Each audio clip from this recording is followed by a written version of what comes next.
Diniit naman ni UN Special Rapporteur Agnes Callamar na wala siyang balak na mag-imbestiga o mangalap ng ebidensya sa kanyang pagbisita dito sa ating bansa.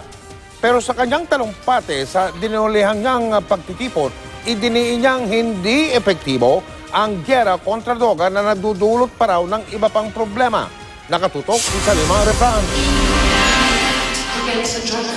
Keynote speaker ng Policy Forum on Drug Issues sa UP Diliman kanina si United Nations Special Rapporteur on Extrajudicial, Summary or Arbitrary Executions, Agnes Callamar.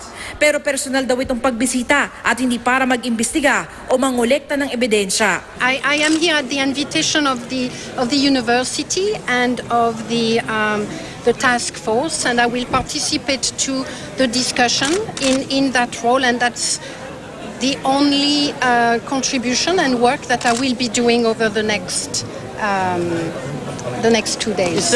Sa kanyang talumpati, sinabi ni Callamar na sa UN Joint Commitment to Addressing and Countering the World Drug Problem, nagkasundong iba't ibang bansa na tumahak sa isang balanse, multifaceted at multidisciplinary approach na may pagpapahalaga sa kalusugan, karapatang pantao at hustisya. Base raw kasi sa mga pag-aaral, hindi epektibo ang war on drugs. War on drugs does not work.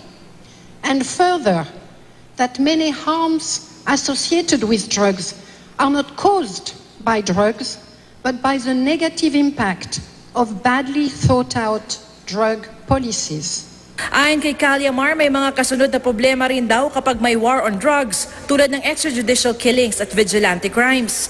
Sa 8 buwan niya bilang Special Rapporteur, masusi raw niyang binabantayan ang mga nangyayari sa Pilipinas.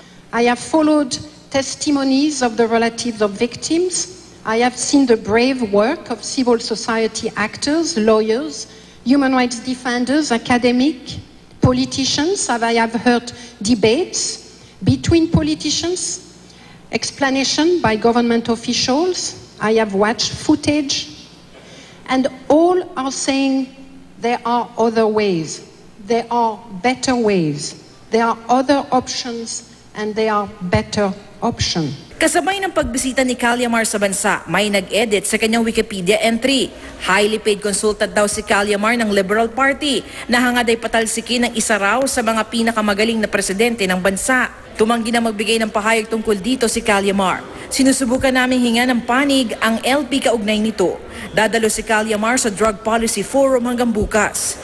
Kagabi ay dumalo siya sa 30th anniversary ng Commission on Human Rights. Sa Lima Refrán, nakatutok 24 oras.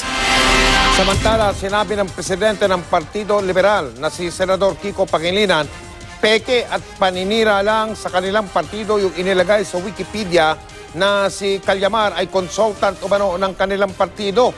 Panlilin lang lamang daw ito sa mga mamamayan.